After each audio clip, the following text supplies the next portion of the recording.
الرحيم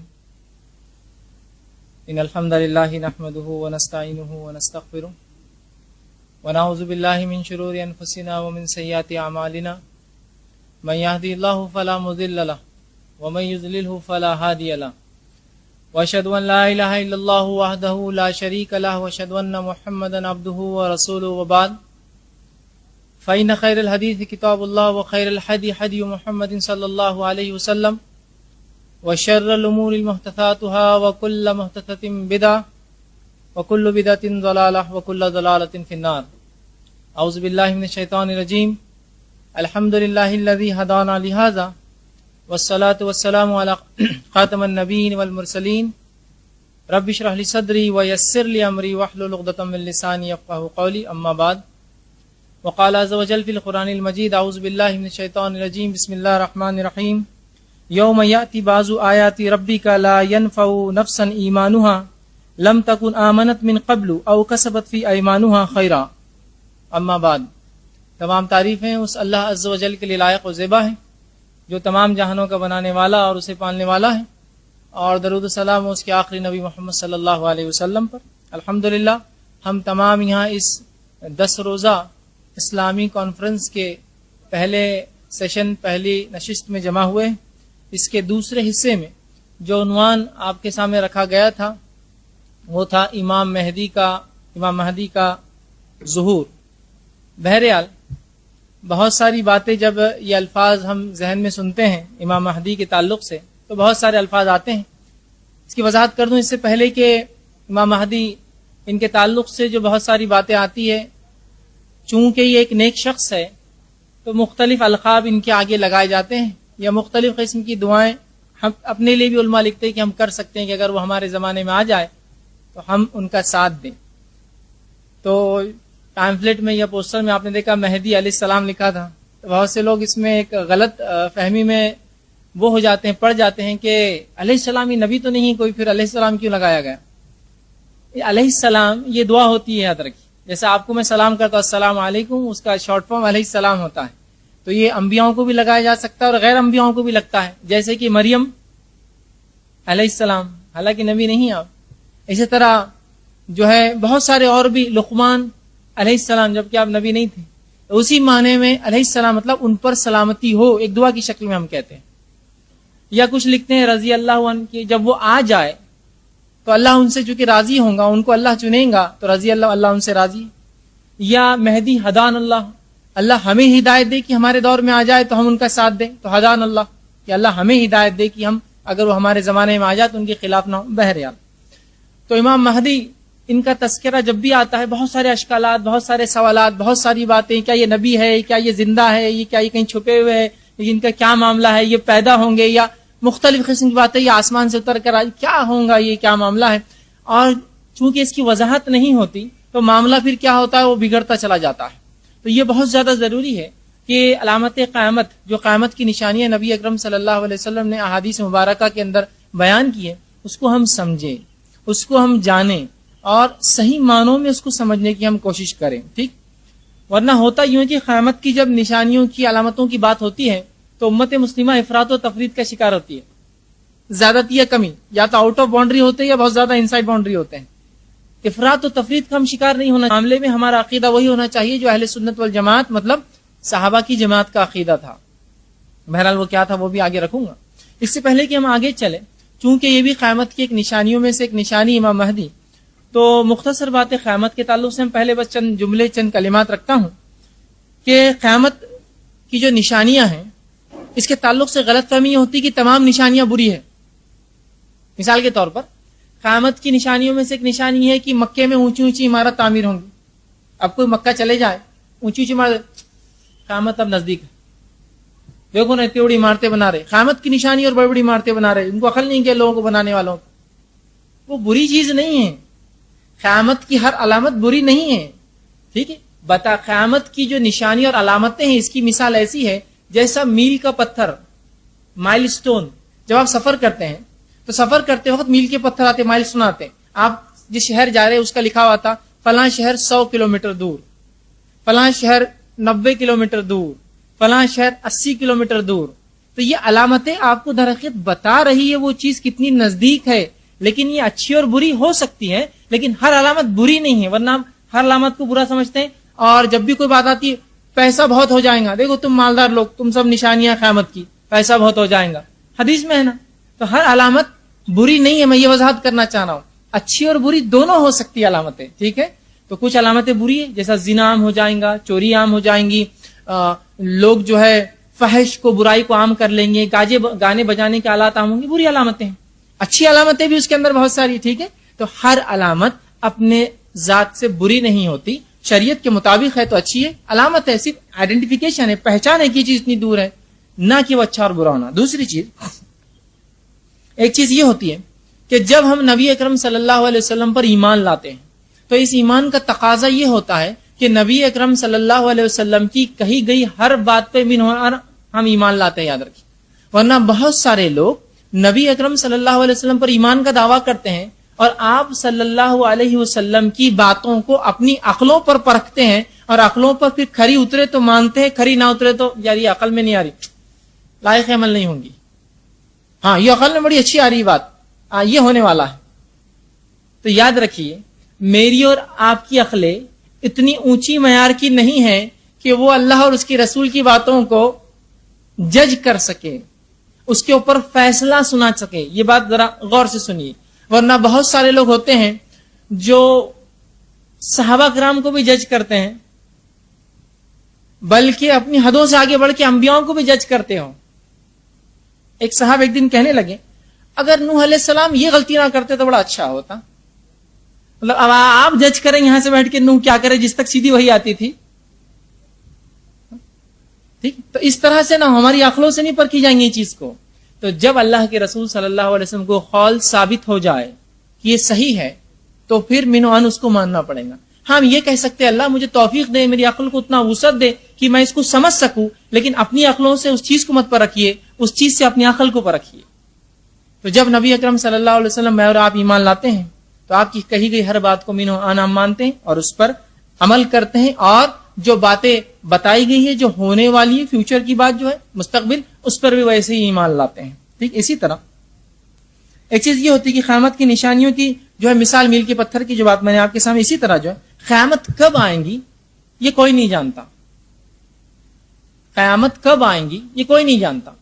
یہ الگ بات ہے کہ اس کے متعلق کچھ باتیں ہمیں بتا دی گئی ہیں، اس کی کچھ نشانیاں بتا دی گئی ہیں، لیکن قیامت کب آئیں گی ہم کوئی نہیں جانتا. اللہ رب العزت کے علاوہ نہ اس کے مقرب فرشتے، نہ اس کے دیگر فرشتے، نہ کوئی نبی، نہ کوئی پیر، کوئی فقیر، کوئی ولی نہیں جانتا. یہ بات کی وضاحت بہت زیادہ ضروری ہے، ورنہ اسلام کی ایک یا مسلمانوں کی ایک الگ ٹائپ ہوتی ہے. ویسے مسلمانوں کی قسم نہیں ہوتی ہے لیکن ہم نے بنا لیا، وہ ہوتے ہیں انٹرنیٹ والے مسلمان. وہ ایک عجیب ہی معاملہ رہتا ہو، انٹرنیٹ پر بیٹھ کر وہ اسلام کی جو اگر اسلام پھیل رہا ہے تو اس کو خوشی ہوتی ہے، اس کی آنکھوں سے آنسو جاری ہوتے، لیکن اذان ہوتی ہے نماز کو نہیں جاتا ہو، خوش ہوتا ہے اسلام بہت پھیل رہا ہے. انٹرنیٹ والا معاملہ ہی ایک عجیب ایک قسم ہے مسلمانوں کی.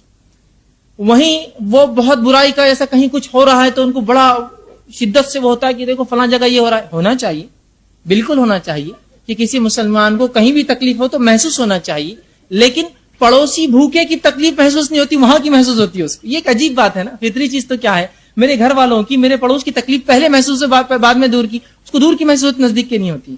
تو تھوڑا سا وہاں ایک عجیب قسم کا ایک ماحول ہوتا ہے، ایک عجیب قسم کا ماحول، اور وہاں بہت سارے ویڈیوز ہوتے ہیں، بہت ساری انفارمیشن صحیح غلط بہرحال سب مکس ہوتا ہے، معاملہ کچھ بہرحال طے نہیں ہوتا ہے. اس میں سے لوگ لے لیتے ہیں اور بہت ساری باتیں ایسے کچھ لوگوں نے کہہ دیا قیامت 2012 میں آئیں گی. میں نے کہا پھر قیامت کی علامت اللہ نے جلدی جلدی کر دینا، اس لیے کہ اب 1 سال بچا اللہ کے پاس، صرف 2012 اب ختم ہونے آ رہا، اب 6 مہینے بھی کرنا ہے باقی کام تو ہے نا، کیسے ہوگا؟ تو ایسا کیسے ہو سکتا ہے کوئی طے کر لے کہ قیامت فلاں دن آئیں گی، جبکہ نہ کوئی مقرب فرشتہ جانتا ہے، نہ اس کے نبی نے کبھی بتایا. جو کچھ قیامت کے بارے میں اللہ کی کتاب نے کہا، نبی اکرم صلی اللہ علیہ وسلم کی حدیث نے کہا، وہ کیا ہے معلوم؟ وہ یہ کہا بڑی قریب ہے، بہت نزدیک ہے، ان قریب ہے، تم غفلت میں رہو گے اور وہ آ جائیں گے. مطلب بہت زیادہ قریب ہے، لیکن کب میں نہیں جانتا، کب ہم نہیں جانتے، کب نبی اکرم صلی اللہ علیہ وسلم، کب کوئی نہیں جانتا، کوئی نہیں جانتا. حتیٰ کہ انجیل کا مطالعہ کرے تو عیسیٰ علیہ السلام سے سوال ہو کہ قیامت کب آئیں گے، آپ نے فرمایا میرا رب کے علاوہ کوئی نہیں جانتا ہے. کسی نبی نے نہیں کہا، اس لیے کوئی نہیں جانتا قیامت کب آئیں گی. لیکن قرآن نے جو باتیں کہی بس قریب ہے. سورہ احزاب سورہ نمبر 33 آیت نمبر 63 میں اللہ فرماتا ہے اور کہتا ہے وما یدریک لعل الساعۃ تکون قریبا. آپ کو کیا خبر ہے ممکن ہے قیامت بہت قریب ہو. نبی اکرم صلی اللہ علیہ وسلم کو کہا جا رہا ہے کہ آپ کو کیا پتا قیامت کا ممکن ہے بہت قریب ہو. تو قیامت کا تذکرہ جب بھی اللہ نے قرآن میں کیا، قریب کے الفاظ ہی کہیں نہ کہیں اس کے اطراف آتے ہیں کہ قریب ہے، بہت ممکن ہے، عین نزدیک ہے. اسی طرح دوسرے مقام پہ فرمایا سورہ نوح کے اندر آیت 6 اور 7 میں انہم یرونہ بعیدا ونراہ قریبا. تم اسے دور دیکھتے ہو، ہم نزدیک دیکھتے ہیں قیامت کو. مطلب مشرکین مکہ کو جب رسول اللہ صلی اللہ علیہ وسلم بتا رہے قیامت آنے والی ہے تو وہ اسے دور دیکھ رہے ہیں. اللہ کہہ رہا ہم قریب دیکھتے ہیں اس کو. مطلب بس ہے، کب ہے ہم نہیں جانتے، بس قریب ہے، لیکن غفلت میں ہم ہوں گے اور آ جائیں گے کبھی بار. ٹھیک. اسی طرح اللہ رب العزت قرآن میں فرماتا ہے سورہ قمر سورہ نمبر 54 آیت نمبر 1 میں اور کہتا ہے اقتربت الساعۃ وانشق القمر کہ قیامت آ گئی اور چاند ٹکڑوں میں ہو گیا. تو بہرحال لیکن کب آئیں گے ہم نہیں جانتے. جو کچھ پتا ہے کہ بہت قریب ہے، نزدیک. اب قیامت کی جو علامتیں ان کی دو قسمیں ہیں. وہ علامتیں جو بڑی ہیں، وہ علامتیں جو چھوٹی ہیں. اب اس میں فرق کیا ہے؟ آپ بولیں گے بڑی علامتیں کیا ہوتی ہیں اور چھوٹی کیا ہوتی ہیں؟ تو سن لیجئے. قیامت کی چھوٹی علامتیں وہ ہوتی ہے کہ جو فطری ہے، جو ہوتا ہے اس میں اضافہ ہو جائیں گا. جیسے جھوٹ لوگ آپ صلی اللہ علیہ وسلم کے دور میں بولتے تھے، جھوٹ لوگ آج ہی بولتے ہیں، قیامت سے پہلے زیادہ بولیں گے. چھوٹی علامت. زنا آپ صلی اللہ علیہ وسلم کے دور میں بھی ہوتا تھا، زنا آج بھی ہوتا ہے، زنا قیامت سے پہلے بھی ہوگا، قیامت تک ہوگا، لیکن تب زیادہ ہو جائیں گا. تو چھوٹی علامت ہے. گانے بجانے کے آلات نبی اکرم صلی اللہ علیہ وسلم کے دور میں بھی تھے، آج بھی ہے، قیامت سے پہلے لیکن زیادہ ہو جائیں گے. تو یہ چھوٹی علامت. قیامت کی بڑی علامتیں وہ ہوتی ہے جو فطرت سے ہٹ کر، معمول سے ہٹ کر، قدرت سے ہٹ کر ہوں گی. وہ جیسے کہ آسمان سے کسی کا اترنا اور لوگوں کا اس کو دیکھنا. جیسا عیسیٰ علیہ السلام کا نزول فطرت سے ہٹ کر چیز ہے نا، عام طور سے نہیں ہوتا ایسا. ٹھیک ہے. اسی طرح جو ہے یاجوج اور ماجوج قوم کا نکلنا فطرت سے ہٹ کر ہے، ہم نہیں جانتے کون ہے. اسی طرح زمین سے کسی جانور کا نکلنا جو انسانوں سے بات کرے، فطرت سے ہٹ کرے. تو جو نشانیاں فطرت سے ہٹ کرے، سورج کا اپنے الٹے سمت سے نکلنا جبکہ روز جہاں سے نکلتا ہے مشرق سے نکل کر مغرب میں ڈوبتا ہے، مغرب سے نکل جائے فطرت سے ہٹ کرے. تو یہ وہ نشانیاں جو فطرت سے، قدرت سے، معمول سے ہٹ کر ہوتی ہے وہ بڑی، اور جو فطرت کے مطابق ہے لیکن قیامت سے پہلے زیادہ ہو جائیں گی وہ چھوٹی کہلاتی. تو میں انہی نشانیوں میں سے ایک نشانی، یقیناً یہ قیامت کی بڑی نشانیوں میں سے نہیں امام مہدی کا ظہور، اس کے بعد کی نشانیاں بڑی ہے سب جو آئیں گی، لیکن یہ سلسلہ اس کڑی کے بغیر مکمل نہیں ہوگا. اس کڑی سے جب شروع کروں گا تو یہ بات اگلی سمجھ میں آئیں گی. جو نشانیاں ہیں جس کو 5 جفت راتوں میں ہم نے رکھا جو ایون نائٹس ہے، اور اس میں سے آج جو پہلی کڑی میں انشاءاللہ امام مہدی کا ظہور، اس کے تعلق سے کچھ باتیں آپ کے سامنے انشاءاللہ عزیز رکھنے کی کوشش کروں گا. تو یہ چند باتیں تھی جو تمہیدی تھی. آئیے اب دیکھتے ہیں چند باتیں امام مہدی کے تعلق سے جب ان کا نام سنتے ہیں جو ذہن میں آتی ہے. پہلی چیز ذہن میں آتی ہے وہ یہ کہ کون ہوں گے، کیا نسب ہوگا، کہاں سے آئیں گے، کیا کام کریں گے. ٹھیک ہے. اس وقت کیا دنیا میں ہے یا نہیں ہے. ایسے مختلف سوالات آپ کے اور میرے ذہن میں آتے ہیں جب وہ نام سنتے ہیں. تو یاد رکھیے اگرچہ آخری زمانے میں جو احادیث میں بات آتی ہے کہ فتنہ، فساد، برائی، شر، گناہ بڑھ جائیں گے اور ساری دنیا ظلم اور ستم میں ڈوبی ہوئی ہوں گی، انسانیت جو ہے ظلم کے تلے دبی ہوں گی، کوئی دب رہا ہوگا اور کوئی دبا رہا ہوگا، اس زمانے میں روشنی کی ایک کرن نکلیں گی کہ امام مہدی اللہ رب العزت ان کو ظاہر کریں گا. تو جس طرح سے دنیا فتنے اور فساد میں پھنسی ہوں گی قیامت سے پہلے، اس فتنے اور فساد سے اللہ رب العزت اس شخص کے ذریعے اس کو امن و امان پر لے آئیں گا. اب بہرحال بنیادی کوشچنز جو ہوتے ہیں کون ہوں گے، کیا ہوں گے، چند باتیں اس کے تعلق سے میں رکھتا ہوں. کہ پہلا سوال جو آتا ہے امام مہدی کون ہوں گے، دوسرا ان کا ظہور کا سبب کیا ہوگا، کب ہوں گے، مطلب کیا حالات ہوں گے، وہ کہاں ظاہر ہوں گے، اسی طرح کیا وہ اس وقت دنیا میں موجود ہے، اسی طرح کہ ان کے کام کیا ہوں گے، کیا کارنامے انجام دیں گے دنیا میں آئیں گے تو، اور ان کے پیروکار کون ہوں گے، کون ان کا ساتھ دیں گا، کون ان کے متبع ہوں گے، کیا کارنامے انجام دیں گے. انشاءاللہ عزیز چند ایسے باتیں جو ہے اس لفظ کے ساتھ جڑے ہیں آپ کے سامنے آج میں مختصر سے رکھنے کی کوشش کروں گا. ٹھیک ہے. اب امام مہدی کا ظہور یہ کب ظاہر ہوں گے، ٹھیک، تو یہ آخری زمانے میں ظاہر ہوں گے، اور ان کے تعلق سے نبی اکرم صلی اللہ علیہ وسلم جو احادیث ہے وہ اس طرح سے ہے، اور کم و بیش آپ صلی اللہ علیہ وسلم سے ان کے تعلق سے 50 حدیثیں آتی ہے ادب کی، صحیح اور حسن درجے کی، اور کچھ اس میں ضعیف ہے، لیکن کم بیش پورا مکمل 50. اور صحابہ کے 60 سے زیادہ آثار، مطلب وہ باتیں جس میں صحابی رسول اللہ سے سیدھے نہیں کرتا ہے روایت، لیکن وہ کہتا ہے خود، تو ہو سکتا ہے ان کا رائے ہو یا آپ صلی اللہ علیہ وسلم سنا بھی، اس کو آثار کہتے ہیں. تو 60 سے زیادہ صحابہ کے آثار ملتے ہیں، اور جو ہے تقریباً 50 کے قریب احادیث ملتی ہے. اس میں ضعیف بہرحال شامل ہے، اس کو چھوڑ دیتے 40 کے قریب صحیح احادیث اس کے تعلق سے ہمیں ملتی ہے. ٹھیک. تو امام مہدی جو ہے، یہ مہدی ان کا ظہور کب ہوگا؟ ٹھیک ہے. تو یہ قیامت سے پہلے آئیں گے، اور قیامت سے پہلے یہ چھوٹی علامتوں میں آخری اور بڑی علامتوں کی سٹیپ شروع ہوں گی یہاں سے. ان کے بعد ہی پوری بڑی علامتیں میں ان کے زندگی میں 2 آئیں گی، عیسیٰ علیہ السلام کا نزول، یاجوج ماجوج کا خروج ان کے زمانے میں، اور بہرحال اس کے بعد دیگر علامتیں اور نشانیاں آئیں گی. اور قیامت کی بڑی نشانیوں کے تعلق سے جو حدیث سے ملتا ہے وہ یہ ہے کہ جب پہلی آ جائیں گی تو بعد کی ایسے آئیں گی جیسا ایک مالے کا جب سرا ٹوٹ جاتا ہے، کھل جاتا ہے ایک مالا، تو اس کے بعد موتیاں کیسے سرکنا شروع ہوتے ایک کے بعد ایک، اس طرح سے پھر لگ جائیں گا معاملہ، اس طرح سے پھر سلسلہ شروع ہو جائیں گا بڑی نشانیوں. ایک جب آ گئی سلسلے وار کڑی میں دوسری آنا شروع ہو جائیں گی. ٹھیک ہے. تو یہ جس کو ہم کہیں گے بڑی نشانیوں کی شروعات انہی سے ہونے والی ہے. گو یہ بڑی علامتوں میں شامل نہیں ہے حدیث میں جو آتا ہے، لیکن چھوٹی علامتوں میں آخری، بڑی علامتوں کی ابتدا ان کی زندگی سے ہوں گی، اسی لیے ان کی زندگی ہم دیکھ رہے ہیں. امام مہدی یہ مسلمانوں کے صرف دینی رہنما نہیں ہوں گے، مذہبی رہنما نہیں ہوں گے، یہ مذہبی رہنما ہونے کے ساتھ ساتھ مسلمانوں کے حاکم اور پیشوا بھی ہوں گے، اور ان کے خلیفہ ہوں گے. سمجھ رہا بات کو؟ ورنہ کیا ہوتا عموماً آج کل معاملہ یہ ہے کہ جو دیندار انسان ہے اس کا سیاست یا حاکم یا اس طرح سے کوئی معاملہ نہیں، اس کا ایک اپنا معاملہ ہے. حکومت میں جو لوگ ہیں ان کا دین سے کوئی معاملہ نہیں، بولتے دین کا معاملہ ادھر ہے، ہم حکومت کر رہے ہیں. ٹھیک. تو معاملہ اس طرح سے. امام مہدی کے تعلق سے یہ مت سوچیے، وہ جہاں مسلمانوں کے مذہبی قائد اور رہنما ہوں گے خلیفہ، اسی طرح وہ دنیا میں حاکم ہوں گے اور مسلمانوں کے خلیفہ بھی ہوں گے ساتھ میں. یاد رکھیں. ٹھیک. یہ ان کی خصوصیت ہے، یاد رکھیں. ٹھیک. اسی طرح ان کے صفات کیا ہوں گے، اسی طرح ان کی جو ہے پیدائش کہاں ہوں گی، یہ کس نسل سے ہوں گے. تو اس کے تعلق سے جو حدیث میں جو باتیں آتی ہے وہ یہ ہے، امام مہدی کے تعلق سے جو آپ صلی اللہ علیہ وسلم بیان کی حدیث میں یہ ہے کہ مہدی میرے خاندان سے ہوگا، اور میری بیٹی فاطمہ کے نسل سے ہوگا، اور اس کی اولاد جو ہے حسن سے ہوگا. بالکل خصوص بتا دیا کہ مہدی جو ہے جب آئیں گے تو ان کی نسل یہ ہوں گی کہ آپ صلی اللہ علیہ وسلم خاندان میں فاطمہ رضی اللہ عنہ، حضرت علی اور فاطمہ سے، اور آپ کے بیٹے حسن سے رضی اللہ جو ہے ان سے یہ ہوں گے. یاد رکھیے. اب بہت سے لوگ کہتے ہیں ہمیں کیسا پتا چلیں گا جب آئیں گے ان کی نسل سے؟ جب آ جائیں گے علامتیں ظاہر ہو جائیں گی تو سمجھ جانا انہی کے اس سے. بات سمجھ رہا ہے بات؟ ورنہ آدمی یہ سوچتا ہے کہ ہم کو کیسے پتا چلیں گا. یہی ایک نشانی نہیں ہے، ابھی تو علامتیں بہرحال بہت واضح علامتیں ہیں، آپ سمجھ جائیں گے. جب واضح علامتیں آ جائیں گی تو آپ سمجھ جائیے پھر یہ انہی سے. بہرحال تو آپ صلی اللہ علیہ وسلم میرے خاندان سے ہوں گا، اور اس کا نام میرے نام سے اور اس کے والد کا نام میرے والد کے نام سے.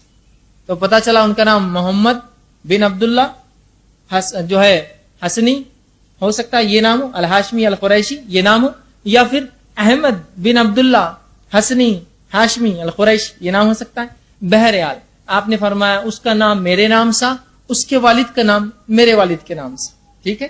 تو یہ آپ نے بتائی اس کا نسب، مہدی کا نسب یہ ہوگا کہ وہ اللہ کے رسول صلی اللہ علیہ وسلم خاندان سے، آپ کے نام اور آپ کے والد کے نام دونوں نام جو ان کے یکساں ہوں. اسی طرح صفت مہدی کی بہت وضاحت سے حدیث میں بتائی گئی. یہ صفت میں بھی اس لیے آپ کے سامنے رکھ رہا ہوں کہ بہت سی بار بہت سارے لوگ مختلف مقامات پر یہ دعویٰ کرتے کہ میں مہدی ہوں، میں مہدی ہوں، میں مہدی ہوں، ہے نا، اور مختلف عجیب و غریب باتیں. ایک بات آپ کے سامنے رکھتا ہوں. ایک مجھے فون کال آیا، انہوں نے کہا کیا حالات ہے اورنگ آباد کے؟ یہ تعلق اورنگ آباد سے تھا اس لیے آپ کے سامنے رکھا ہوں. میں نے کہا اچھا حالات ہے ماشاء اللہ اب تک. تو آپ کا کیا ارادہ اور خیال ہے؟ فون تو کیا آپ نے؟ کہا نہیں میں فلاں. اچھا میں نے کہا پھر ٹھیک ہے کیا معاملہ ہے؟ تو کہا ایک صاحب مجھے ملے تھے جو ہندوستان کے ایک جو علاقے گوا میں کام کرتے تھے. جب وہاں سے وہ نکلے اور ان کے شہر اکولا سے فون تھا، وہاں آئے تو انہوں نے بہت دن مجھ سے بات کی. بات کرنے کے بعد جب میں ان کی باتوں سے ایسا بتانے لگا کہ متاثر ہوں تو کہا عیسیٰ علیہ السلام آ چکے ہیں. میں کہا وہ کیسے اور کہاں؟ تو کہا اورنگ آباد میں. ماشاءاللہ یہ فضیلت مجھے نہیں پتا تھی شہر کی. بہت ساری فضیلتیں بتایا مجھے اورنگ آباد کی، یہ فضیلت نہیں پتا تھی. میں کہا اچھا اورنگ آباد میں کہاں؟ ایک صاحب بڑے مجھے بہت دنوں سے کہہ رہے تھے اور بہت مجھے جو ہے سمجھا رہے تھے. میں نے ایسا تصور دیا ہاں میں آپ کا قائل ہو چکا ہوں. تو کہا پھر عیسیٰ علیہ السلام آ چکے ہیں, آپ چلیے میرے ساتھ. میں نے کہا اس شہر کا یہ شرف اور ہم اس سے محروم. تو میں نے کہا ان سے پوچھا نہیں آپ نے چھپے ہوئے کیوں ہیں, جب آ چکے تو چھپے ہوئے کیوں؟ تو کہا ٹیررزم کا بہت مسئلہ ہے, یہ مسئلہ ختم ہونے کے بعد آ جائیں گے. ٹیررزم ذرا زیادہ چل رہا ہے نا, تو ابھی رسک ہے ان کا نکلنا, ابھی چھپے ہوئے ہیں, ٹیررزم ختم ہونے نکلیں گے. میں نے کہا ماشاء اللہ. پھر اورنگ آباد میں تو پھر اور بھی مسئلہ ان کے لیے ظاہر ہونا ٹھیک ہے, ابھی چھپے رہے تو زیادہ اچھا ہے. بہرحال اندازہ لگائیے آپ, کیا مسلمانوں کو اتنا نہیں سمجھتا کہ اتنی صفتیں, اتنی باتیں حدیث میں آئی ہے, اتنی کھلی نشانیاں, اس کے بعد بھی اس طرح کی باتیں, ایسی عقیدے ایسی باتوں پر ایمان رکھتے ہیں, ایک دوسرے کو بولتے ہیں. کتنی عجیب بات ہے نا, ہنسی بھی آتی ہے لیکن ایک عجیب چیز لگتی ہے. کیسے عقائد مسلمان رکھ رہے ہیں, کیسی باتیں وہ سوچتے ہیں, کیسے کام وہ کر رہے ہیں. بہرحال تو مہدی کے تعلق سے بڑی صفتیں آئی ہیں. ان صفتوں کو آپ جان لیں تو بہت سے لوگ ایسے دعوے دار بھی ہوتے ہیں مہدی کے کہ میں مہدی ہوں. ٹھیک ہے بھائی, آ جائیے تھوڑا سی صفتیں دیکھ لیتے آپ. بہرحال آپ صلی اللہ علیہ وسلم نے ان کے تعلق سے پہلی چیز تو فرمائی کہ میری نسل سے ہوں گا. دوسری ابو داؤد کی روایت ہے, آپ صلی اللہ علیہ وسلم فرماتے ہیں, حضرت ابو سعید خدری رضی اللہ عنہ حدیث کے راوی, وہ کہتے ہیں کہ مہدی مجھ سے ہوں گا. آپ صلی اللہ علیہ وسلم فرمایا یعنی میری نسل سے ہوں گا. اور آپ صلی اللہ علیہ وسلم فرمایا کہ اس کا نسب ہوا. پھر آپ نے فرمایا اس کی جسمانی صفت یوں فرمائی اور کہا وہ چوڑی پیشانی والا ہوں گا, اور فرمایا لمبی ناک والا ہوں گا. عربی زبان میں جو الفاظ چوڑی پیشانی اور لمبی ناک کے لیے استعمال ہو, اس کا معنی یہ ہوتا ہے کہ جس کا بال گنجے ہو, ٹکلا, وہ نہیں, جس کی پیشانی بال دور سے شروع ہوتے, پیچھے سے آتے, جیسے پیشانی چوڑی ہو جاتی ہے. ایک دوسرا لمبی ناک والا ہوں گا, تو اس کا معنی ہوتا ہے لمبی, چپٹی اور اونچی اور کھڑی ناک, یہ معنی ہوتا ہے. اب بہت سارے لوگ مہدی کا دعویٰ کرتے ہیں بڑی بڑی چوڑی ناکیں. صفتیں بالکل حدیث سے واضح ہیں, کس کے پورے بال غائب, کس کو بال ہے تو سامنے تک آ رہے ہیں. دیکھیے نہ صرف نسل کی بلکہ آپ صلی اللہ علیہ وسلم نے جسمانی صفتیں بتائی. تو بہت سارے لوگ جسمانی صفتوں میں فیل ہو جاتے ہیں, لیکن پتہ نہیں لوگ, ایک تو نام آپ کے نام سا, والد کا نام آپ کے والد کا نام سا. تو پہلے تو نام اس کا مہدی کا, وہ اگر کوئی دعویٰ کرے تو محمد بن عبداللہ یا احمد بن عبداللہ, نام فیل. دوسرا اتنی واضح نشانے کی چوڑی پیشانی ہوں گی, کھڑی ناک ہوں گی. اور اسی طرح جو ہے جو چوڑی پیشانی اور کھڑی ناک کے لیے الفاظ آتے ہیں, اس کا معنی یہ ہوتا ہے کہ پیشانی پہ بال پیچھے سے, اور ناک چپٹی ہوں گی, معاف کرنا کھڑی ہوں گی, اور کھڑے ہونے کے بعد چپٹی ہوتی ہے نا, باریک ناک جو بولتے ہیں, اس میں چوڑی نہیں, اور اوپر سے اونچی ہوتی ہے جو ناک, اس طرح سے ان کی ناک ہوں گی. اس طرح کے اوصاف آپ صلی اللہ علیہ وسلم نے وضاحت کے حدیث میں واضح کی. اسی طرح جو ہے مہدی حضرت حسن بن علی کی نسل سے کیوں ہوں گا, اس کے تعلق سے علماء نے بہت ساری باتیں کی. علامہ ابن کثیر رحمہ اللہ کہتے ہیں چونکہ حسن رضی اللہ عنہ نے امت کے اندر فتنہ اور فساد نہ ہو بول کر اپنی خلافت خلیفہ چنے جانے کے بعد آپ نے اپنی خلافت کو چھوڑ کر جو ہے معاویہ ابن ابی سفیان رضی اللہ عنہ کے ہاتھ پر بیعت کر لی تھی تاکہ امت فتنے فساد سے بچ جائے. تو علماء لکھتے ہیں یہ ان کا, چونکہ انہوں نے امت پہ ایک بہت بڑا احسان کیا, امت کو دو ٹکڑوں میں بٹنے سے بچا لیا, اور اللہ رب العزت لوگ جب ایسے احسانات کرتے ہیں تو ان کے نسلوں میں ان کی اولاد کو اس کے فائدے پہنچاتا ہے. تو جب آپ اور ہم بھی اچھی نیکی کرتے ہیں نا, تو پتہ نہیں اس کے نتائج کس نسل میں یا نسلوں تک اس کے اثرات ہوتے ہیں, معلوم. جیسے کہ علامہ ابن کثیر اپنی تفسیر میں لکھتے ہیں سورہ کہف کے واقعے کے اندر, جو خضر علیہ السلام نے وہ جو دو یتیموں کی ایک دیوار تھی گر رہی تھی اس کو بنایا, وہ لکھتے ہیں ان کی 10ویں نسل میں, 10ویں مطلب جو ان کے والدین سے 10ویں نسل میں کچھ اچھے لوگ تھے, ان کی نیکی کی وجہ سے اللہ نے 10 نسل بعد ان بچوں کے لیے خضر علیہ السلام کو اس کام کرنے لگا ہے. تو نیکی کرنے کے فائدے یہ بھی ہوتے ہیں, نسل در نسل اس کے فائدے ہو سکتے ہیں.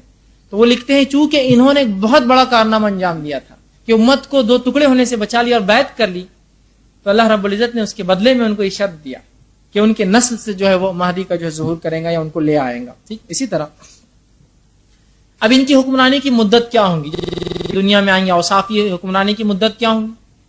تو دیکھیے حکمرانی کی جو مدت ہوں گی اس کے تعلق سے مختلف روایتیں آتی ہیں, جس میں 7, 8 اور 9 سال کے الفاظ ہوتے ہیں, اور تینوں بھی کوئی مسئلہ نہیں ہے اس کے اندر, تینوں میں بھی کوئی مسئلہ نہیں. ہو سکتا 9 سال جیے 7 سال میں جو اچھا دور ہو سکتا ہے 9 سال جی 8 سال جو بہترین دور ہو سکتا ہے 9 سال جیے 7 سال بہترین دور ہو, 1 سال ابتدائی آرگنائز کرنے میں لگے.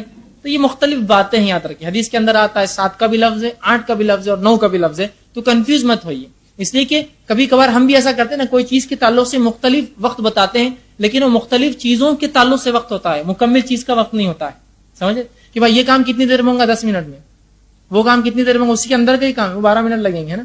لیکن وہ ایک ہی چیز کے اندر. تو یہ بات بھی ہو سکتی ہے کہ 9 سال مکمل وقت ہو، 7 سال فلاں کا 8 سال، تو مختلف 3 باتیں آتی ہیں، لیکن بہرحال تینوں اپنے اعتبار سے درست ہو سکتی ہے. اس کو تھوڑا سا آگے پیچھے ہم کو سمجھنا پڑے گا بہرحال. اور چونکہ یہ بات قیامت سے پہلے کی ہو رہی ہے تو بہت ساری چیزیں حالات کے اعتبار سے تب کیسی ہوں گی واللہ عالم تصور کر سکتے بہرحال. لیکن جو باتیں آتی وہ اس طرح سے مسلمانوں کے حکمراں ہوں گے اور 7 8 یا 9 سال تک جو ہے 9 سال ان کا وقت ہوگا، جس کے اندر 7 سال یا 8 سال 9 سال جو حکومت کریں گے، اور یہ سب سے بہترین دور ہوگا مسلمانوں کا. ٹھیک، اسی طرح ان کا ظہور کہاں ہوگا، مہدی کا ظہور جو ہم کہہ رہے ہیں، تو سب سے پہلی چیز رکھ لیجئے، یہ کوئی آسمان سے اترنے والے نہیں ہیں، یہ کوئی نبی نہیں ہے، یہ پیدا ہوں گے. کسی کی نسل سے ہونا تو پیدا ہونا پڑتا ہے انسان، تو یہ پیدا ہوں گے اور قیامت سے پہلے ہی ہوں گے. یہ بھی مت سوچیے کہ ابھی پیدا ہو گئے اور کہیں تو بھی چھپے ہوئے ہیں ادھر اور چھپ کے اپنی تحریک چلا رہے ہوں گے، تنظیم بنا رہے ہوں گے. نہیں، ضرورت نہیں ہوں گی اس کو. اس زمانے میں ان کو یہ سب چیزوں کی ضرورت نہیں ہوگی، اس لیے کہ اللہ نے ان کے آنے سے پہلے اتنی واضح پیشن گوئی اپنے نبی کے ذریعے ہم کو بتا دی، ہم پہچان لیں گے یہ فلاں شخص ہے، وہ ضرورت نہیں ہوگی اس چیز کی. ٹھیک ہے، تو ان کا ظہور جو ہے جو ہوگا، مطلب جب ہم پر امت پر ظاہر ہوں گے قیامت سے پہلے، اس لیے کہتے ہیں مہدی کا ظہور، عیسیٰ کا نزول علیہ السلام، اس طرح کے الفاظ ہے. ٹھیک ہے، یاجوج و ماجوج کا خروج، وہ نکلیں گے، ہے ابھی چھپے ہوئے کہ نکلیں گے وہ، ٹھیک، خروج. ٹھیک ہے، تو یہ ظاہر ہو جائیں گے، مطلب ہے اس زمانے میں پیدا ہوں گے اور تب ظاہر ہوں گے لوگوں پر، ہم پر. لیکن یہ اب ہے، ابھی شروع ہے، آپ سن کی نسل سے پیدا ہو گئے، کہیں چھپے ہیں فلاں، اس طرح کے عقیدے یاد رکھیے اہل سنت والجماعت صحابہ کے نہیں تھے. ٹھیک، تو اب یہ ظہور کہاں ہوگا؟ تو حدیث میں جو آتا ہے کہ وہ مشرق میں کہیں ظہور کریں گے، خلافت ایک دوسری جگہ سے کریں گے، آپ کے ہاتھ پہ لوگ بیعت ایک جگہ سے کریں گے، لیکن ظاہر آپ مشرق سے ہوں گے. اللہ عالم کہاں سے، تفصیلات موجود نہیں، بس مشرق سے ہوں گے، کہیں نہ کہیں جو ہے مشرق کی طرف سے جو ہے وہ ظاہر ہوں گے، ایسٹ سائڈ میں ظاہر ہوں گے. ٹھیک ہے، مشرق سے جو ہے وہ ظاہر ہوں گے. اب مشرق کے علاقہ میں آپ کہہ سکتے ہیں کہ عراق یا ایران یا مختلف علاقے جو اس سائڈ میں آتے ہیں، یاد رکھیے سعودی عرب کے اعتبار سے مشرق میں، مغرب ان کا وہ سائڈ ہوں گے. ٹھیک، تو اس طرف سے کہیں علاقے سے بہرحال وہ ظاہر ہوں گے. اسی طرح ان کا وہ ظاہر ہونے کا وقت کیا ہوگا، کب یہ ظاہر ہوں گے، تو اس کے تعلق سے جو بات پتہ چلتی وہ یہ ہے، جب امام مہدی ظاہر ہوں گے تب مسلمانوں کی خلافت ہوں گی. اس لیے کہ حدیث میں الفاظ ہے کہ مسلمانوں کے خلیفہ کا انتقال ہو جائیں گا اور خلیفہ کے 3 بیٹے آپس میں لڑیں گے خلافت کے لیے، اور کعبے کے اندر ایک خزانہ ہوگا اس کو لوٹنے کے لیے. کس کے پاس جائیں گا وہ خزانہ؟ اللہ عالم کیا خزانہ ہوگا، کیسے نکلیں گا ہم نہیں جانتے. تب جو ہے مہدی کا جو ہے ظہور ہوگا. سمجھ رہا ہے بات کو؟ چونکہ یہ دور میں تو کوئی خلافت موجود ہی نہیں ہے، تو آج کا دعویٰ تو بالکل کسی کا بالکل ڈھکوسلا ہوگا. حدیث میں واضح الفاظ ہیں کہ تمہارا لیڈر یا تمہارا خلیفہ وہ نہیں ہوگا، 3 بیٹے ہوں گے، تینوں اس کے لیے لڑیں گے، مطلب خلافت کے لیے اور اس خزانے کے لیے جو کعبے کے اندر ہوگا. اس کی تفسیر مختلف علماء نے کی ہے، جس میں سے ایک تفسیر یہ ہے کہ کعبے کے اندر سے کچھ خزانہ نکلے گا خدائی میں، یہ ایک ہو سکتا ہے. دوسرا، خزانے سے مراد یہ ہو سکتا ہے کہ حکومت کے لیے لڑیں گے. تیسرا معنی یہ ہو سکتا ہے کہ جو دریا ہے جو عراق کے اندر یوفریٹس جس کو بولتے ہیں، دریا جو ہے افرات جس کو کہتے ہیں، اس میں حدیث میں آتا ہے اس کی ایک چھوٹی علامتوں میں سے سونے کا پہاڑ اچانک نکلیں گا. کیسے ہم نہیں جانتے، کہ جو قیامت کی علامت ہے بہرحال نکلیں گا، خزانہ نکلیں گا جس کو لوٹنے مسلمان جائیں گے. آپ نے فرمایا کہ وہاں مت جانا، اس میں سے کچھ مت لینا اگر تم موجود ہو وہاں. ہو سکتا ہے وہ خزانہ لا کے کعبے میں ڈپازٹ کر دیا جائے، تب ہو سکتا ہے اس کے لڑے. بہرحال جو بھی شکلیں ہو، تو بات یہ پتا چلتی ہے کہ خلافت ہوں گی جب مہدی آئیں گے. ٹھیک ہے، خلیفہ ہوں گے اور خلیفہ کے 3 بیٹے جنگ کریں گے، کون اس کو سنبھالیں گا. ٹھیک ہے، اور اس کے بعد پھر وہاں سے مہدی جو ہے مکہ شہر میں ظاہر ہوں گے کہیں جو ہے اس علاقے کے مشرق کے.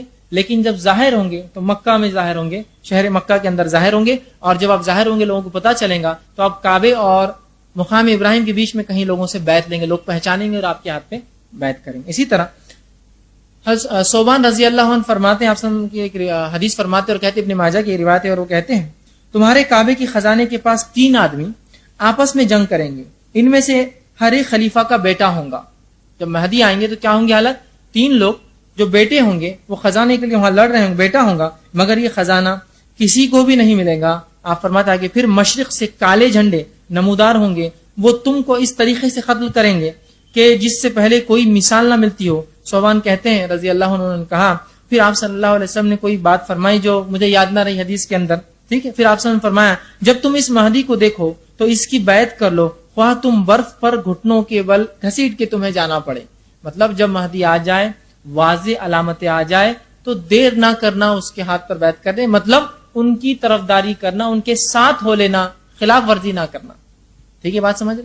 اور جب وہ ظاہر ہوں گے تو ایک جنگ ہوں گی جس میں ظاہر سی بات ہے حق کو بلند کرنے کے لیے مہدی کو بھی لڑنا پڑے گا، اس لیے کہ لڑائی ہر بار بری نہیں ہوتی ہے، امن کے لیے بھی جنگیں ہوتی ہے.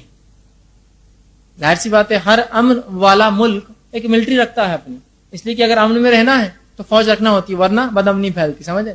تو ان کو بھی جنگ کرنا ہوں گی، اور اس کے بعد بہت سارے عرب اس میں قتل ہوں گے اس جنگ میں، چونکہ بہت سے لوگ ان کے طرف سے ہوں گے جو 3 خلیفہ کے بیٹے ہوں گے، اور حق پسند لوگ مہدی کا ساتھ دیں گے، جس کی وجہ سے ایک جنگ ہوں گی اور بہت سارے لوگ اس میں مارے جائیں گے. اسی طرح جو ہے کعبے کے خزانے کی تفصیلات بھرا میں رکھ دی. اسی طرح جو ہے ایک مستدرک حاکم کی روایت آتی ہے، آپ صلی اللہ علیہ وسلم ابو سعید خدری رضی اللہ عنہ حدیث کے راوی ہے، آپ نے فرمایا اور کہا میری امت کے آخری زمانے میں مہدی کا ظہور ہوگا، اللہ تعالیٰ اس کے دور میں خوب بارش برسائیں گا، ایک اچھا دور ہوگا مسلمانوں کا. گائیں زمین خوب جو ہے اپنی جو ہے پیداوار نکالیں گی، مطلب خوب اناج نکلیں گا اور خوب پیدا ہوں گی. وہ لوگ لوگوں میں برابری کی بنیاد پر مال تقسیم کریں گا، مال مویشی کی کثرت ہو جائے گی، اور امت اسلام عظیم امت بن جائیں گی، وہ 7-8 برس زندہ رہیں گے. ٹھیک؟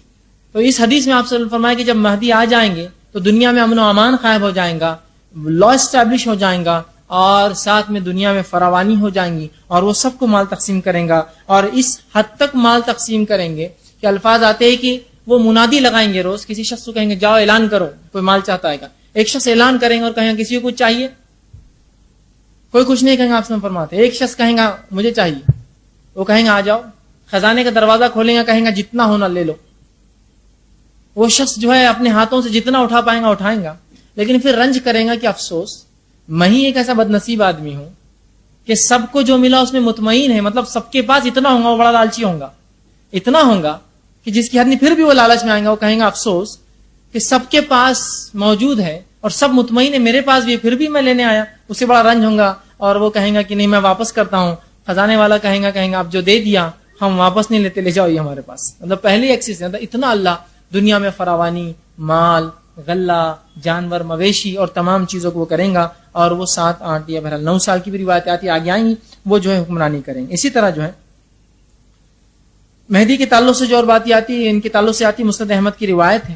ابو سعید خدری رضی اللہ عنہ حدیث کے راوی فرماتے ہیں میں تمہیں مہدی کی آمد کی خوشخبری دیتا ہوں. آپ نے فرمایا کہ میں تمہیں مہدی کی آمد کی خوشخبری دیتا ہوں، اس کا ظہور اس وقت ہوگا جب لوگوں میں اختلاف بہت زیادہ ہو جائے گا اور زلزلوں کی کثرت ہوں گی، مطلب چھوٹی علامتیں ظاہر ہو جائیں گی، ہوں گی. وہ زمین میں اسی طرح عدل و انصاف سے بھر دے گا جس طرح سے وہ قتل اور غارت گری میں ان کے آنے سے پہلے بھری ہوئی تھی، یا ظلم و زیادت بھری تھی.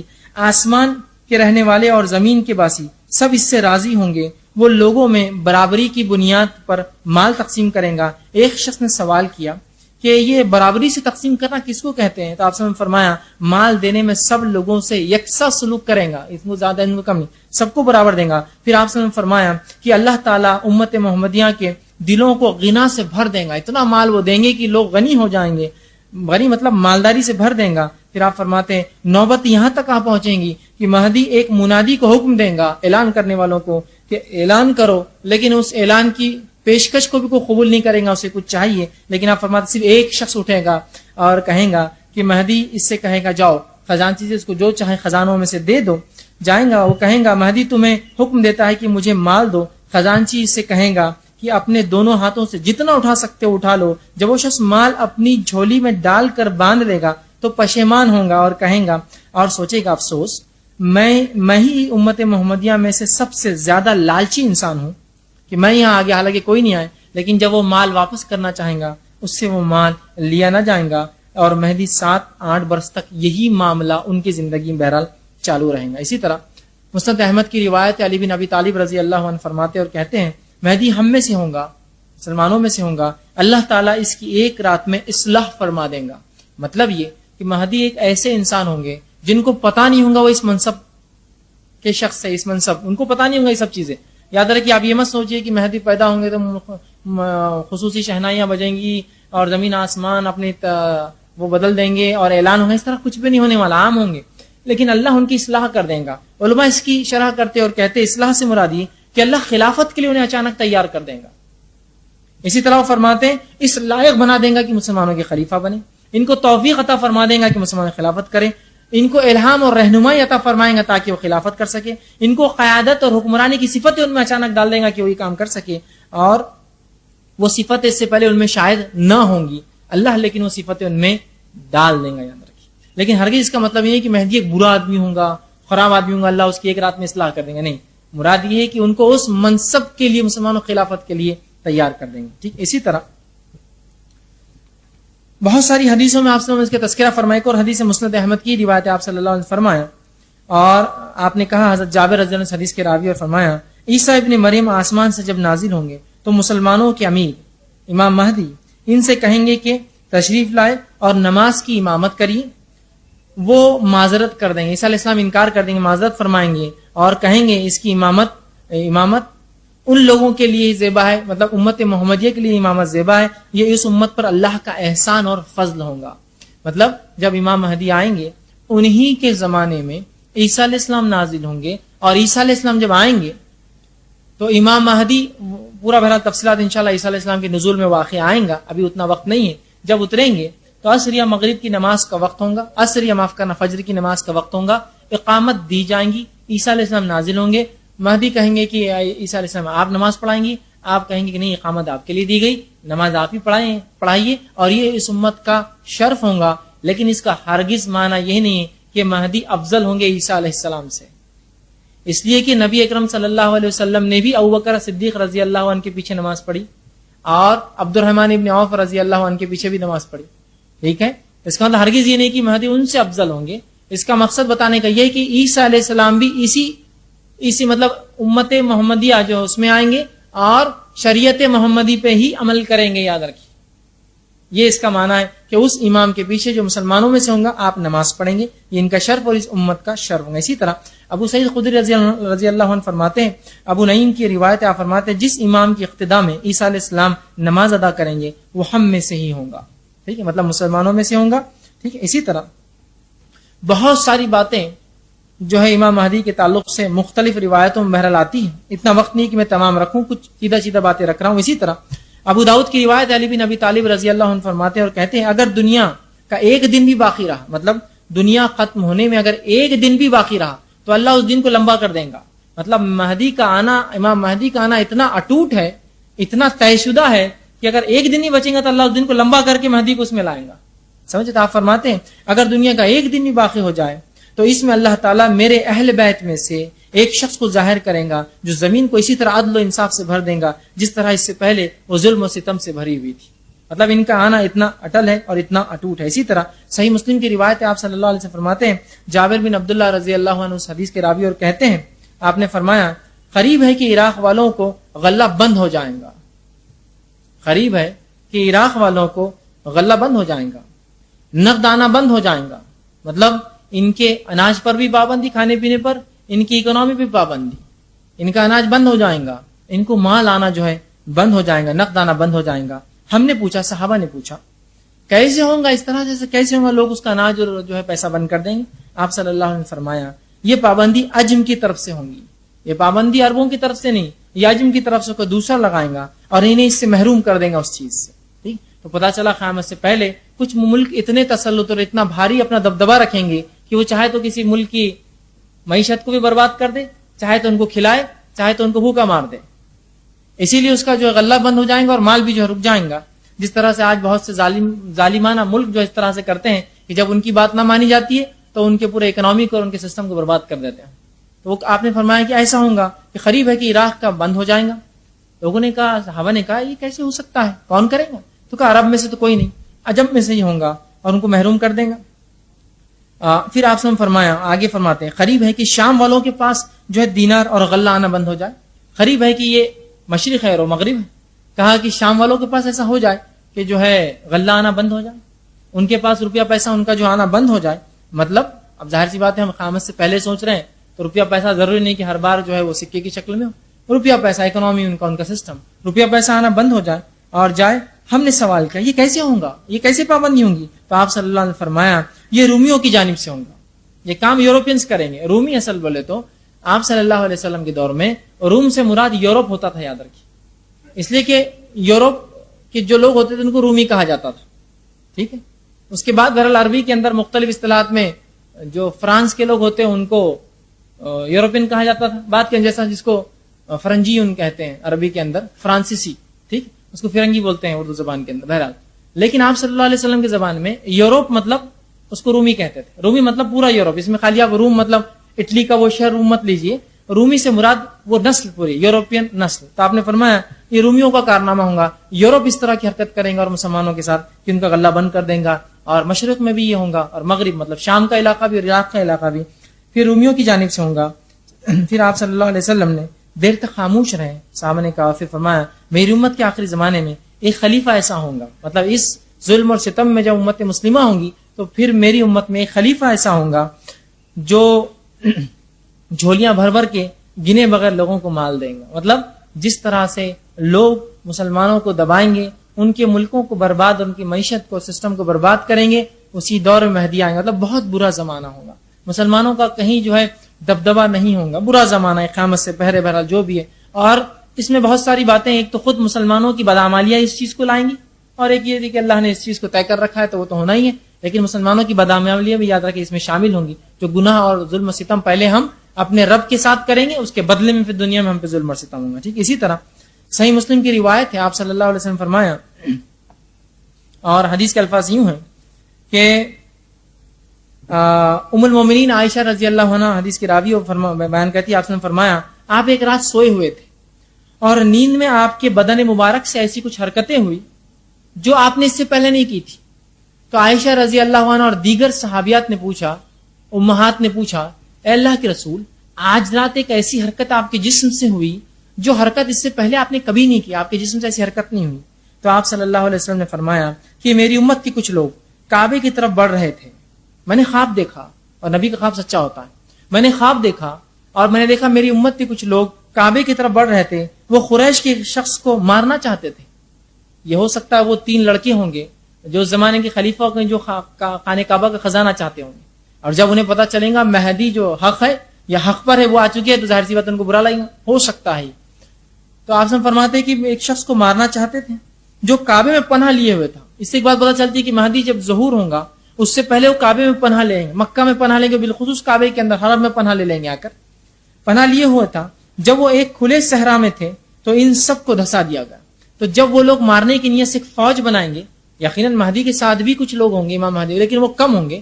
تو جب وہ پورے فوج کی شکل میں آ رہے ہوں گے تو اللہ ان کو دھسا دیں گا. تو یہ مہدی کی ظاہر ہونے کی بہت بڑی علامت ہے کہ ان سے لوگ لڑنے جائیں گے اور وہ دھس جائیں گے.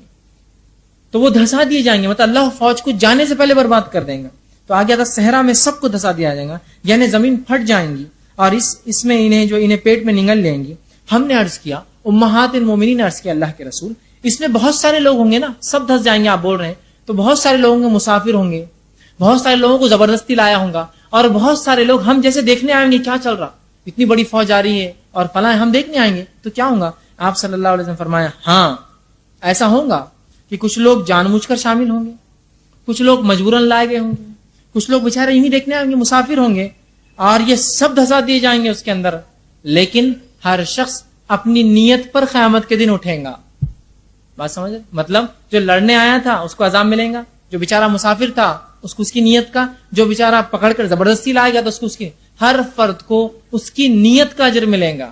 تو اسی سے علماء ایک مسئلہ بھی اخذ کرتے ہیں، جب ایک تعفن یا زلزلے آتے ہیں جس میں نیک اور بد سب مارے جاتے ہیں، تو یہاں بد اپنی برائی پر اور نیکوکار اپنی نیکی کے حساب سے اس کی نیت پر اٹھیں گے، کیونکہ یہاں سب دھس جائیں گے ایک ساتھ، لیکن اٹھیں گے اپنی نیتوں کے اعتبار سے کیا کرنے آئے تھے. تو پتا چلا ایک جنگ ہوگی، فوج تیار ہوں گی، وہ 3 لڑکے فوج تیار لیکن وہ دھس جائیں گے. ٹھیک، اسی طرح مسند احمد کی روایت ہے، آپ صلی اللہ علیہ وسلم فرماتے، ابو ہریرہ رضی اللہ عنہ حدیث کے راوی فرماتے، ایک شخص کے حجر اسود اور مقام ابراہیم کے درمیان بیعت کی جائیں گی.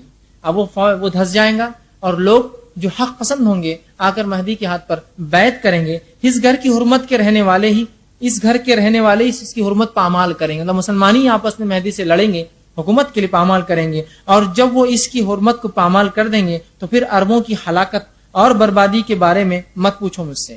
مطلب جب خود وہاں کے رہنے والے کعبے کی حرمت پامال کریں گے تو مت پوچھو مجھ سے پھر اللہ کیا ہلاکت اور بربادی ان کے لیے لانے والا ہے.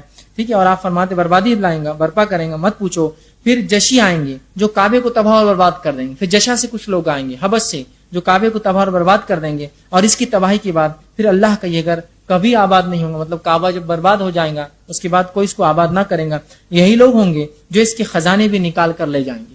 مطلب مہدی جب ہوں گے عدل و انصاف ہوں گا, لوگ ان سے لڑنے آئیں گے, جنگ ہوں گی, اللہ بدعمالیوں کی وجہ سے ان مسلمانوں کو برباد کریں گا, اور اس کے بعد ان کے جانے کے بعد پھر وہی دور لوٹ آئیں گا, برے لوگ آ جائیں گے اور کعبہ برباد ہو جائیں گا. وہ بعد میں جو ہے وہ تعمیر بھی نہ ہوگا, اور اس کے بعد جو ہے جشا کے لوگ آ کر ان کو برباد کر دیں گے اور اس کے خزانے بھی اٹھا کر بہرحال لے جائیں گے. ٹھیک ہے. اسی طرح صحیح بخاری کی روایت ہے, ابو ہریرہ رضی اللہ عنہ حدیث کے راوی آپ فرماتے ہیں, تم اس وقت کس حال میں ہوں گے جب تم میں ابن مریم نازل ہوں گے. مطلب تم لوگوں کی اس وقت میں کیا کیفیت ہوں گی قیامت سے پہلے, جب تم میں ابن مریم نازل ہوں گے اور تمہارا امام تمہیں میں سے ہوگا اور تمہاری لیڈرشپ تمہیں میں سے دی جائے گی.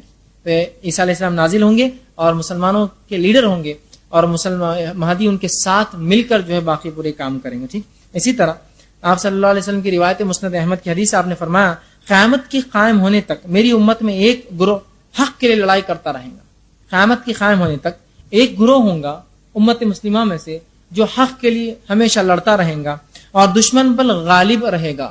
اور فرمایا پھر عیسیٰ ابن مریم علیہ السلام نازل ہوں گے تو مسلمانوں کا امیر مہدی کہے گا تشریف لائیے اور نماز میں ہماری امامت فرمائیے. عیسیٰ علیہ السلام فرمائیں گے نہیں, تمہارے باز کے لیے عمرہ ہے, تم ہی امامت کرو. اور اللہ تعالیٰ نے اس امت کو یہ عزت بخشی ہے کہ ایک نبی آئیں گا اور ان کے امام کے پیچھے نماز پڑھیں گا. ٹھیک ہے. اسی طرح آپ صلی اللہ علیہ وسلم کی بہت ساری بہرحال 50 روایتیں ہیں جو آتی ہیں. ام المومنین حضرت ام سلمہ رضی اللہ عنہ فرماتی اور کہتی ہیں, آپ صلی اللہ علیہ وسلم نے فرمایا حدیث طرح سے, یہ خلیفہ کی موت کے وقت امت میں اختلاف پیدا ہوگا. اس موقع پر ایک شخص مدینہ سے فتنے کے ڈر سے بھاگ کر مکہ مکرمہ پہنچے گا. مطلب مہدی پہلے کہیں مشرق میں ہوں گے, اس کے بعد مدینہ آئیں گے, مدینہ سے مکہ جائیں گے. اس حدیث میں اور الفاظ مدینہ شہر, مدینہ سے نکل کر مکہ جائیں گا. ایک شخص مدینہ سے فتنے کے ڈر سے بھاگ کر مکہ مکرمہ پہنچے گا. مکہ کے کچھ لوگ اس کے پاس آئیں گے, وہ اسے گھر سے نکلنے کو کہیں گے, مگر وہ عمارت کو ناپسند کریں گے, اس بات کو ناپسند کریں گا. لوگ حجر اسود اور مقام ابراہیم کے درمیان اس پر بیعت کر لیں گے, اس کے ہاتھ بیعت کریں گے. اس کے خلاف لڑنے کے لیے اہل شام, اب شام سے کچھ لوگ طرف سے ایک لشکر بھیجا جائے گا. اور فرمایا وہ لشکر جب مکہ اور مدینہ کے بیچ کے درمیان ایک صحرا میں ہوگا تو اسے زمین میں دھسا دیا جائے گا. وہ واقعی کی اور تفصیلات آ رہی دھسا. جب لوگ لشکر کا یہ حشر دیکھیں گے تو شام کے اولیاء کرام, نیک لوگ اور عبادت گزار, عراق کے عبادت گزار لوگ اور منتخب لوگ اس کی خدمت میں حاضر ہوں گے اس مہدی کے, چونکہ ان کو پتہ چل جائے گا اس کا دسنا فوج کا, وہ علامت ہوں گی ان کے آنے کی, حاضر ہوں گے اور حجر اسود اور مقام ابراہیم کے درمیان اس کی بیعت کر لیں گے. پھر قریش میں سے ایک شخص جو بنو کلب والوں کا بھانجا ہوگا, مطلب اس قبیلے سے اس کا تعلق ہوگا, مہدی کے خلاف اٹھیں گا. وہ مہدی کے حامیوں کی طرف ایک لشکر ارسال کریں گا, مگر مہدی کے ساتھی اس پر غالب آ جائیں گے. یہ بنو کلب کا لشکر ہوگا. جو شخص بھی بنو کلب کے اموال غنیمت کی تقسیم کے وقت حاضر نہ ہوگا وہ خسارے میں رہے گا. اتنا مال غنیمت مسلمانوں کو ملیں گا, ایک بڑی جنگ ہوں گی, اور ایسی خون ریز جنگ کبھی نہ ہوئی گی, اس سے پہلے بات آ چکی ہے. وہ مہدی مال تقسیم کرے گا اور لوگوں کے ساتھ اپنے نبی صلی اللہ علیہ وسلم کی سنت کے مطابق معاملہ کرے گا. اس دوران اسلام زمین میں مضبوطی اور استقرار حاصل کر لے گا. اس کی حکومت 7 برس رہے گی, پھر وہ وفات پائے گا اور مسلمان اس کی نماز جنازہ ادا کریں گے. اور ایک روایت کے مطابق